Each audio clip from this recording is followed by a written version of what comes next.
अब सतनाम। तीन लोक के ऊपरे तहाँ अभय लोक विस्तार। सत सुकृत का बीरा पावे पहुँचे जाए करार।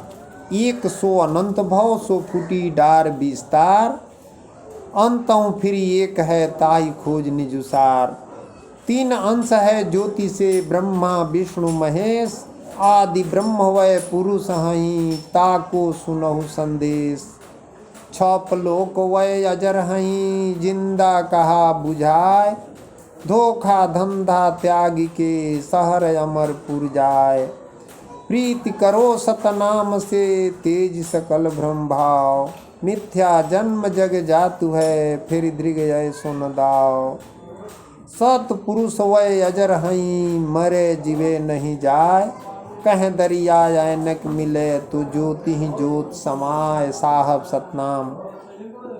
परम पूजनीय संतगण, उपस्थित सज्जनों, भाइयों बहनों और माताओं, आप सबों को डॉक्टर सुरेश प्रसाद सिंह का सतनाम और साथ ही साथ धन्यवाद। महानुभावों, अर्थ धर्म काम और मोक्ष, इन चारों के अंतर्गत मनुष्य की सब इच्छाएं आ जाती है। अर्थ और काम की प्राप्ति में प्रारब्ध की आवश्यकता है। धर्म और मोक्ष की प्राप्ति में पुरुषार्थ की आवश्यकता है। संसार में कई तरह के बल हैं, जैसे बुद्धि बल, विद्या बल, धन बल, तन बल। सबसे बढ़कर बल परमात्मा का है। दुर्योधन के पास कई बल थे, पर युधिष्ठिर के पास धर्म का बल था। उनके 100 में से एक भी नहीं बचा, यानी 100 भाई दुर्योधन थे तो जब लड़ाई हुई तो एक भी नहीं बचे। और पांडव 5 भाई थे तो ये धर्म पर थे तो इनमें 5 में एक भी नहीं मरे। अन्याय होता नहीं, प्रयुक्त अन्याय करते हैं। जो होता है वह न्याय ही होता है। करने में सावधान और होने में प्रसन्न रहो। परमात्मा ने मनुष्य को अपने समकक्ष बनाया है। जीव परमात्मा का अंश है, परंतु स्वयं चेतन होते हुए भी जीव ने अपने आप को जड़ के अर्पण कर दिया है। परमात्मा के रहते हुए तुच्छ जड़ चीजों के अधीन हो जाना बड़ी गलती है। संसार के संबंध से थकावट होती है। संसार का संबंध छूटने पर बड़ा सुख मिलता है। आश्रय परमात्मा का लो, संसार का नहीं। आध्यात्मिक मार्ग में केवल लगन की जरूरत है। साहब सतनाम। प्रेमी सज्जनों, हम इस समय में जो भी हैं वह हमारे पिछले अस्तित्व और विचारों का परिणाम है। हमारी भविष्य की अवस्था हमारे वर्तमान कार्यों और विचारों पर अवलंबित रहेगी। किंतु जो भी हम इस संसार में आध्यात्मिक कार्य करते हैं या सांसारिक, इसमें हमें किसी दूसरे से सहायता लेनी पड़ती है, जिसके अनुसार हम कर्म करते हैं और हमारा भविष्य निर्धारित होता है। किसी बाहरी सहायता से आध्यात्मिक शक्तियों का विकास तेजी से होने लगता है। हमारे विश्वास को बढ़ाने वाला बाहर से आता है और हमारी सोई हुई शक्तियों को जगा देता है। तभी तो हमारी उन्नति का प्रारंभ होता है, आध्यात्मिक जीवन का आरंभ होता है और अंत में हम पावन और पूर्ण बन जाते हैं। यह शक्ति जो बाहर से आकर हमें जगा देती है, हमें सिर्फ पुस्तकों से प्राप्त नहीं हो सकती। एक आत्मा दूसरी आत्मा से ही प्रेरणा प्राप्त कर सकती है, किसी अन्य वस्तु से नहीं। हम जन्म भर पुस्तकों का अध्ययन करते रहें, बड़े बौद्धिक भी हो जाएं, पर अंत में देखेंगे कि आध्यात्मिक दृष्टि से हम कुछ भी विकसित नहीं हुए हैं। यह आवश्यक नहीं कि उच्च श्रेणी के बौद्धिक विकास के साथ मनुष्य का आत्मिक विकास भी समतुल्य हो जाए। हम यही देखते हैं कि बुद्धि का उच्च विकास आत्मा की ही वेदी पर होती है। ग्रंथों से केवल हमारी बुद्धि को ही सहायता मिलती है, आत्मा को नहीं। हमारी आत्मा की सहायता किसी दूसरे आत्मा से मिलती है।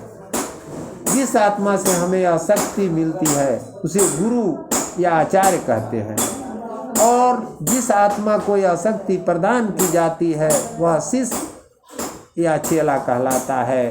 इस शक्ति के संप्रेषण के लिए पहले तो यह आवश्यक है कि जिस आत्मा से यह शक्ति संचारित होती है उसमें उस शक्ति को अपने पास से दूसरों में संप्रेषित कर सकने की क्षमता हो।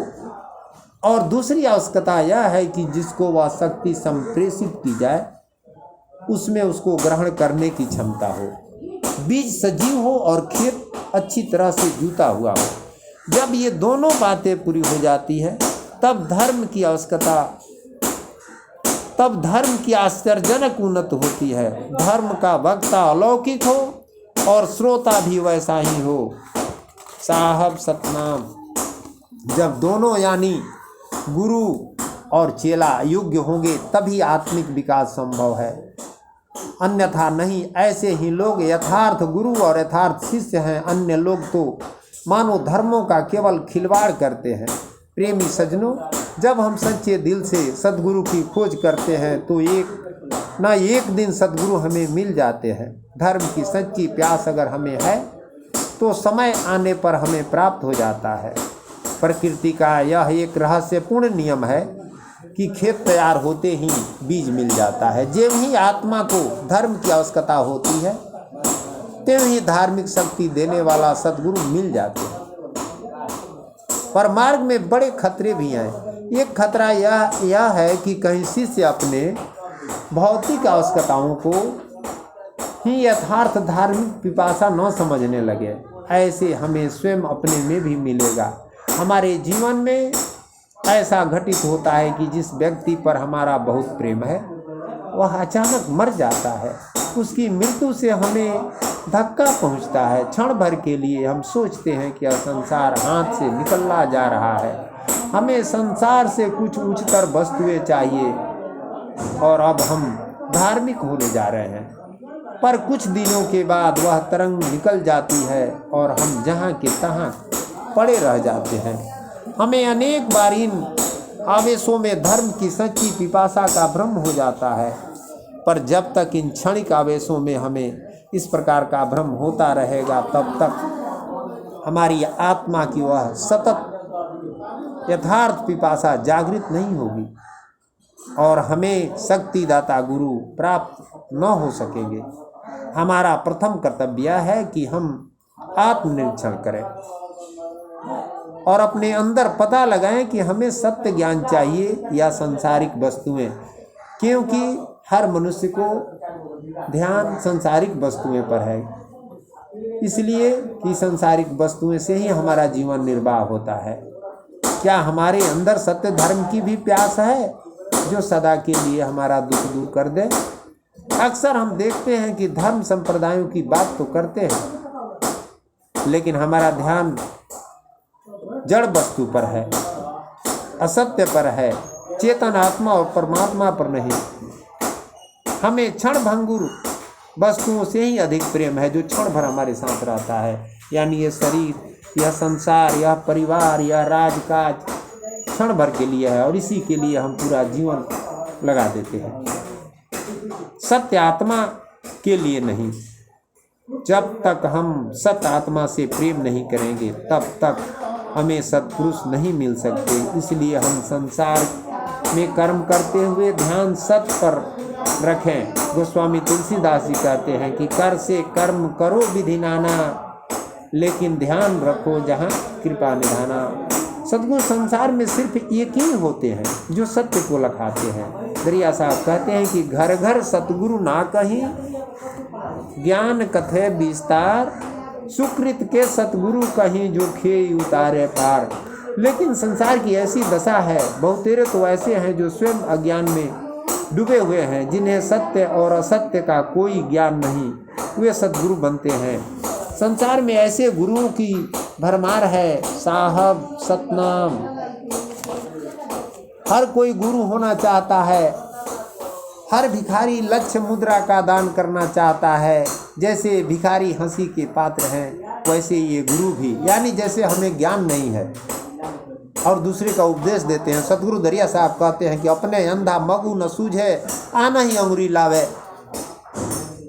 तब प्रश्न यह है कि सतगुरु की पहचान हमें कैसे हो? सूर्य को दिखाने के लिए मशाल या दीपक की आवश्यकता नहीं होती। सूर्य का उदय होते ही उसके उदित होने का ज्ञान हमें हो जाता है। हमें मोमबत्ती नहीं जलानी पड़ती है सूरज को देखने के लिए। उसी प्रकार जब हमें सत्य का ज्ञान कराने के लिए सद्गुरु का आगमन होता है, तब आत्मा को अपने स्वभाव से ही ऐसा लगने लगता है कि उसे सत्य की प्राप्ति हो गई। सत्य स्वयं सिद्ध होता है। उसे सिद्ध करने के लिए किसी अन्य प्रमाण की आवश्यकता नहीं होती।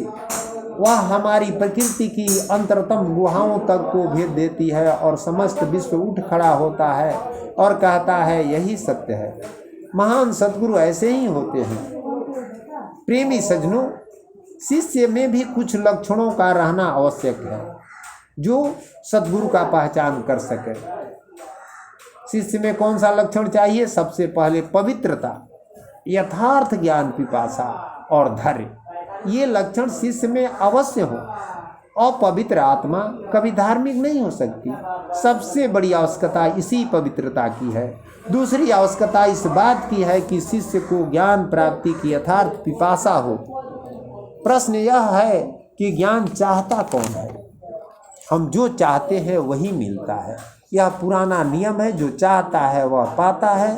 धर्म की चाह बड़ी कठिन बात है। इसे हम जितना सरल समझते हैं उतना सरल नहीं है।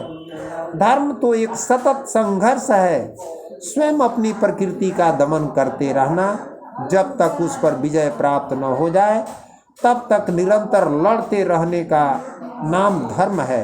शिष्य के अंदर यही गुण होनी चाहिए। अब हमें विचार करना है कि गुरु को कैसा होना चाहिए। महानुभावों, सद्गुरु कहते हैं कि गुरु को धर्म शास्त्रों के मर्म की जानकारी होनी चाहिए, सत्य का ज्ञान होना चाहिए, आत्म साक्षात्कार होनी चाहिए, आत्मा का ज्ञान होना चाहिए, तभी वह सद्गुरु हो सकता है। सद्गुरु कहते हैं जो आम के बाग में जाने पर पेड़ों की पत्तियां गिनने, पत्तों के रंग जांचने, शाखाओं की मोटाई नापने, उनकी संख्या गिनने में लगे रहें, जबकि उनमें से केवल एक ही में आम खाने की बुद्धि हो। पत्ते और शाखाओं की गिनती करना और टिप्पणी तैयार करना दूसरों के लिए छोड़ दीजिए। इन सब कार्यों का महत्व अपने स्थान में है, पर इस धार्मिक क्षेत्र में नहीं। पत्ते गिनने से मनुष्य धार्मिक नहीं बन सकते। यदि आप ईसाई हैं तो यह जानना आवश्यक नहीं कि ईसा मसीह कहाँ पैदा हुए थे, जेरूसलेम में या बेथलेहम में, या उन्होंने शैलोपदेश ठीक किस तारीख को सुनाया। आपको केवल उस शैलोपदेश के अनुभव करने की आवश्यकता है। यह उपदेश किस समय दिया गया, इस विषय में 2000 शब्द पढ़ने की जरूरत नहीं। वह सब विद्वानों के विलास के लिए है। उन्हें उसे भोगने दें तथा अस्तु कह दें और आइए हम सब आम खाएं, यानी सत्य ज्ञान प्राप्त करें, असत्य को छोड़ें। दूसरी ओर आवश्यकता यह है कि गुरु निष्पाप हो।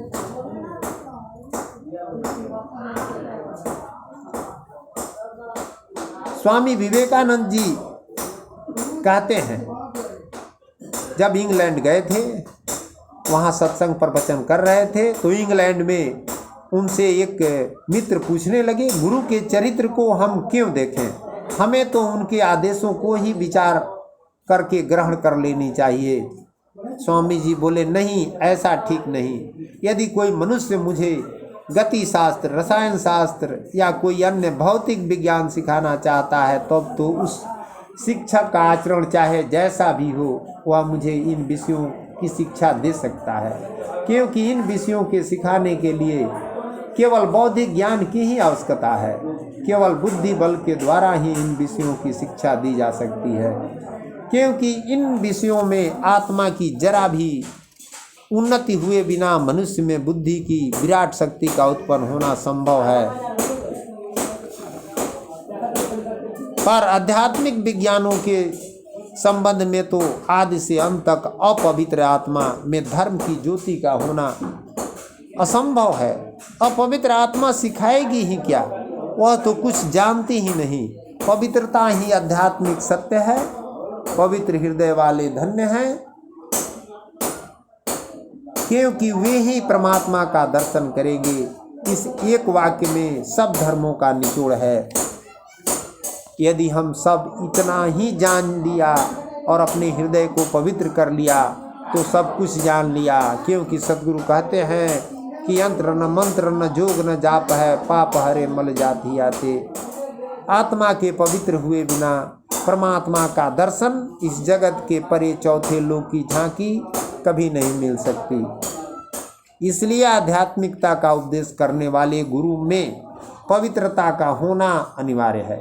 यदि स्वयं गुरु में वह आध्यात्मिक शक्ति न हो तो वह शिष्य में किसका संचार करेगा।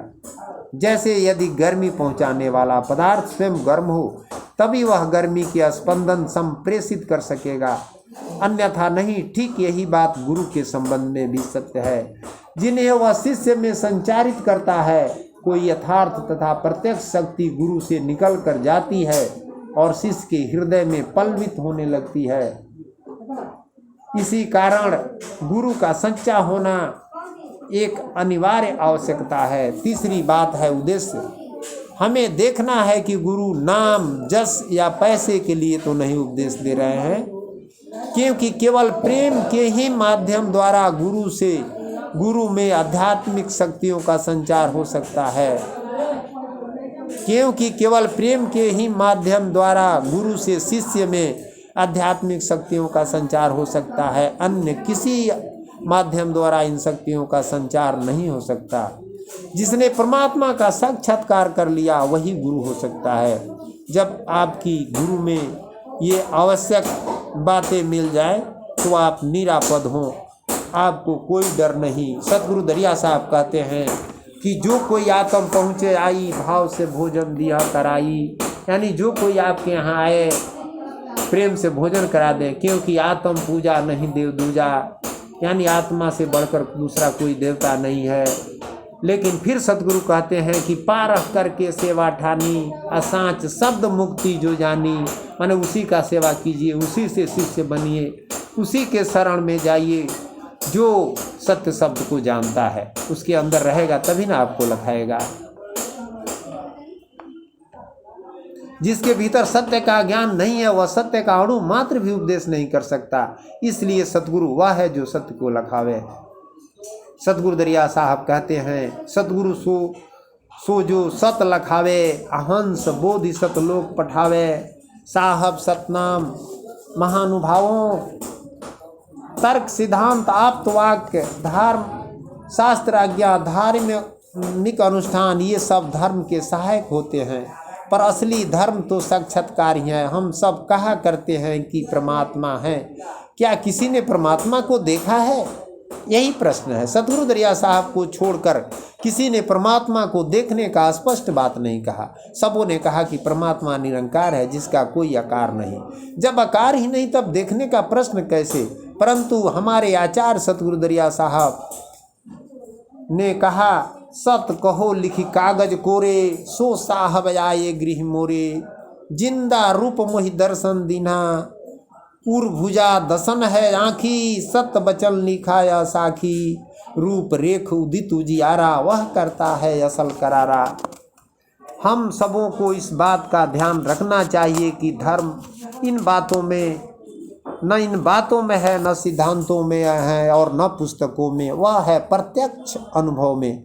दरिया साहब कहते हैं, तुम कहते कागज की लेखी, मैं कहता आँखों का देखी। वह सीखना नहीं है, होना है। चोरी मत करो, इसे सब जानते हैं, पर इससे क्या? इसे तो यथार्थ में उसी ने जाना जिसने चोरी नहीं की। श्रद्धेय मित्रों, दूसरों को हानि मत पहुंचाओ, यह बात हर एक को मालूम है, पर इससे क्या लाभ? जिन्होंने दूसरों को हानि नहीं पहुंचाई उन्हीं ने इस वाक्य का अनुभव किया। उन्होंने इसे जाना और इस सिद्धांत पर अपने चरित्र का निर्माण किया। धर्म अनुभव करना है, चलना है। अपने मस्तिष्क में सिद्धांतों, दर्शनों और नैतिक पुस्तकों को जितना चाहे हम भर लें, उससे कुछ लाभ नहीं होने वाला है। असली चीज़ है वह जो आप हैं तथा वह सत्य जिसे आपने उपलब्ध किया है। महानुभावों, एक विद्यालय था, उसमें अनेकों छात्र थे। शिक्षक कहे छात्रों से कि आप लोग झूठ मत बोलिएगा और इस बात को याद रखिएगा कि मैंने आज क्या कहा, कल परसों जब चाहूँ मैं पूछ लूँगा। महानुभावों, दूसरे दिन शिक्षक सभी लड़कों से पूछे कि मैंने कल आप लोगों से क्या कहा, तो सब लड़के बताए कि आप बोले कि झूठ मत बोलिएगा। एक लड़का था जो सबसे तेज था स्कूल का, वह कहा कि मुझे याद नहीं है कि आपने क्या कहा। यह बात सुन करके शिक्षक हंसे और सब लड़के हंस दिए कि कल मैंने कहा तुम्हें आज भोर पर गया, तो कहा कि हाँ हमको याद नहीं है। दूसरे दिन भी यही बात हुई, फिर शिक्षक उससे पूछे, लड़का कहा कि नहीं हमें याद नहीं है। ऐसे करते करते 30 दिन बीत गया। 30 दिन तक लड़का हंसी का पात्र बना रहा और 31वें दिन जब गुरु पूछे कि मैंने क्या कहा, तो कहा कि आपने कहा कि झूठ मत बोलिएगा। तो गुरु कहे आश्चर्यचकित होकर के कि आपको यह बात 1 महीना याद करने में क्यों लगा। तो शिष्य बोला कि देखिए आपने कहा था कि झूठ मत बोलिएगा, तो यह बात तो हमें याद था, लेकिन हम प्रतिदिन के समय सोते समय अपना जो है सो निरीक्षण करते थे कि दिन भर में मैंने कोई झूठ नहीं न बोला, तो प्रतिदिन झूठ बोलते थे, किसी न किसी तरह से निकल जाता था। लेकिन आज जो है सो कल रात्रि में मैंने अनुभव किया 31वां दिन कि दिन में कोई झूठ नहीं बोला। तो आपने कहा था कि झूठ नहीं बोलना है, अब मैं 30 दिन तो झूठ बोलता रहा, तो अब हमें याद हो गया है। यानी आपने कहा झूठ नहीं बोलना है, और जब आज मैं झूठ नहीं बोला तब न यही बात आपका हम माने याद हुआ। यानी कहने का मतलब है कि हम लोग सब कहते हैं कि चोरी मत करो, नाजायज मत करो, हैं बढ़िया बढ़िया बात तो सब लोग कहते हैं और सबको याद रहता है, लेकिन उस पर चलते नहीं हैं। महानुभावों, सदगुरु का कहने का मतलब यह है कि कोई भी बात जब हम अपने में उतार लें तब समझे कि उस बात को हम समझ गए, उस पर दृढ़ हो जाए। हमें सत्य को जीवन में रखना है, समझना है और उस रास्ते पर चलना है। और धर्म की यह सिद्धि एक लंबी प्रक्रिया है। आप किसी मनुष्य को जबरदस्ती उठाकर ढकेल कर सत्य को नहीं लखा सकते। हम सबको कर्मशः प्रयत्न करने की आवश्यकता होती है। धर्म का पहला चरण वैधि भक्ति उपासना की निचली श्रेणी है। जैसे कि बच्चे प्रथम साकार वस्तुओं का अभ्यास करके तदुपरांत कर्मशः भाववाचक की ओर जाते हैं। यदि आप किसी बालक को 2 पचे 10 बताते हैं तो वह नहीं समझता, पर यदि आप उसे 10 चीज 2 और 2 चीज़ें 5 बार उठाने से 10 कैसे हुआ यह दिखा दे तो वह उसे ठीक ठीक समझ लेगा। साहब सतनाम मान्यवर सज्जनों, यहाँ धर्म क्षेत्र में हम में से अधिकांश व्यक्ति अभी बच्चे हैं। हम उम्र में चाहे बूढ़े हों, संसार की सारी पुस्तकों का अध्ययन चाहे हमने कर लिया हो, पर आध्यात्मिक क्षेत्र में हम बच्चे ही हैं। हमने सूत्रों और सिद्धांतों का तो अध्ययन किया है, पर अपने जीवन में अनुभूति या साक्षात्कार कुछ भी नहीं किया। प्रत्येक धर्म में प्रार्थनाएं हैं, पर एक बात ध्यान में रखनी चाहिए, आरोग्य या धन के लिए या भौतिक चीज के लिए प्रार्थना करना भक्ति नहीं है। वह सब कर्म या अस्तुत्य कार्य है। किसी भौतिक लाभ के लिए प्रार्थना करना नीरा कर्म है। जो परमात्मा से प्रेम करना चाहता है, भक्त होना चाहता है, उसे ऐसी प्रार्थनाएं छोड़ देनी चाहिए। हम लोग संत भक्त क्यों बने हैं? परमात्मा के लिए। अगर धन संपत्ति की जरूरत है तो हम नौकरी करें, रोजगार करें, खेती करते हैं, ये सब करते हैं, लेकिन साथ ही साथ परमात्मा की जरूरत है तब सत्संग में आते हैं। लेकिन यहाँ आकर के भी हम परमात्मा की तरफ ध्यान नहीं देते। यही हमारी अज्ञानता है, यही हमारी भूल है। इसीलिए सत्संग होता है कि सत्संग प्रवचन सुनकर हम जन्म जन्म से सोए हैं, जगें। सतगुरु कबीर साहब कहते हैं, जन्म जन्म के सोअल मनमा सबदन मार जगाए दीजिए, गुरु पैया परिणाम के लखाए दीजिए। जो ज्योतिर्मय प्रदेश में प्रवेश चाहता है उसे इस क्रय विक्रय, इस दुकानदारी के धर्म की गठरी बांध कर अलग रख देनी होगी। उसके बाद उस द्वार में प्रवेश करना होगा। ऐसी बात नहीं कि जिस वस्तु के लिए प्रार्थना करते हुआ नहीं मिलता। आप सब कुछ पा सकते हैं। माने आप धन संपत्ति मांगे, जो मांगेंगे ईश्वर से प्रार्थना करेंगे तो देंगे। लेकिन सतगुरु कहते हैं पर यह तो भिखारी का धर्म हुआ। वह सचमुच मूर्ख है जो गंगा के किनारे रहकर पानी के लिए कुआं खोदता है। जो गंगा के किनारे हो और पानी पीने के लिए कुआं खोदता हो, जो हीरों की खान में आकर कांच के टुकड़ों की खोज करता है, वह मूर्ख नहीं तो और क्या है। एक दृष्टांत है स्वामी विवेकानंद जी का। जब बचपन में उनके पिताजी की मृत्यु हो गई, उनका नाम था नरेंद्र नाथ। घर पर दुखों का पहाड़ टूट गया। एक दिन ऐसा समय आया कि भोजन के लिए भी कुछ नहीं था। तो जो है सो उसकी माँ कहीं से थोड़ा सा आलू लाई और आलू का सब्जी बना। उसमें मसाले के नाम पर सिर्फ नमक था। उनके घर के सब सदस्य भोजन करने बैठे टेबल पर, सबके सामने वह सब्जी का पात्र जाता था और सब उसमें से जो है सो 2 चम्मच पानी निकाल कर पी लेते थे। ऐसी परिस्थिति देखकर माँ के आंखों में आंसू आया और माँ बोली कि देखा नरेंद्र, जिस परिवार में इतना एक दूसरे से प्रेम है, ईश्वर जरूर कोई न कोई सहायता करेंगे। महानुभावों, इस कठिन परिस्थिति में स्वामी जी गए रामकृष्ण परमहंस के पास और जा कर के वे उनसे कहे कि महाराज, माँ से कुछ मांगिए ना, ऐसी ऐसी परिस्थिति है। रामकृष्ण परमहंस जी बोले कि तुम ही जा कर के मांगो। तो स्वामी जी अंदर गए और अंदर जा कर के मूर्ति के पास गए, दुर्गा माँ के मूर्ति के पास, और वहाँ जा कर के अब बंधे वाघ की तरह वहाँ उन्हें धन संपत्ति मांगना चाहिए। लेकिन देखिए उनके मन से क्या निकलता है, माँ मुझे ज्ञान दो, शक्ति दो, त्याग दो, कह कर निकले। तो परमहंस जी कहे कि नरेंद्र, ये तूने क्या मांगा? ज्ञान से, त्याग से, भक्ति से इस समय पेट भरेगा? जाओ एक बार और मांगो। नरेंद्र फिर गए अंदर और वही वाक्य बंधे, वाक्य कहे जो पहले कहे थे, फिर लौट कर आए। तो परमहंस जी बोले कि नरेंद्र, तुझे क्या हो गया है?